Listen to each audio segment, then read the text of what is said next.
was expected. Both of my parents are teachers. They put a lot of emphasis on the importance of a good education. It was always assumed that I would go to a good school, and that's actually where I moved away from my acting ambitions, because it was also a very conservative school, an excellent education, very conservative, and most of my peers went to law school, med school, Wall Street after.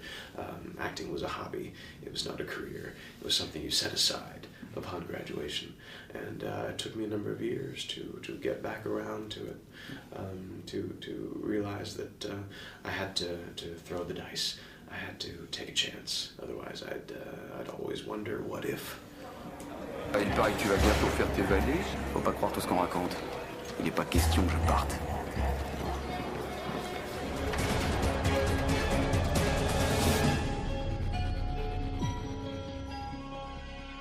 Sona was designed to make Joliet look like a day spa, you know.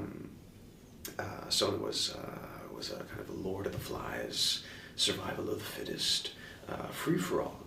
And it was interesting to see Michael flourish to a degree, because the fact is, if you have a prison that the correctional officers have abandoned for all intents and purposes, where things are falling down and the water doesn't work, Michael is in fact a structural engineer. There is a way that he could make himself useful to the people that would otherwise slit his throat in a heartbeat.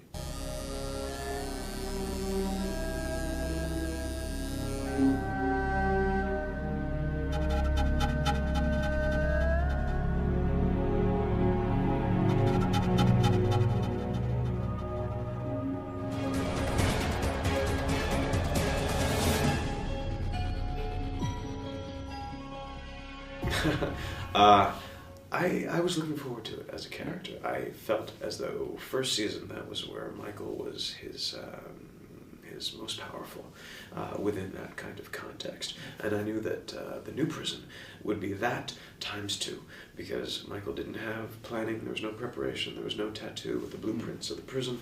It was all spontaneous, it was all spur of the moment. And it made for a deadlier, more fraught, more intense experience as a character and consequently as an actor. Je vais te sortir d'ici. C'est impossible. Pas si on a conçu les plans des bâtiments. Tu connais les plans par cœur. Mieux que ça, je les ai toujours sur moi.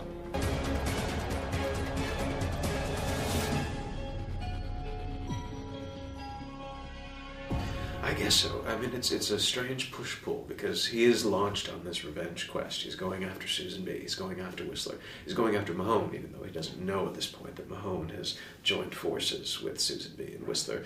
He wants to seek revenge for Sarah's death. At the same time, Michael is so conscientious. He has such a evolved sense of responsibility. He is not someone who outsources blame.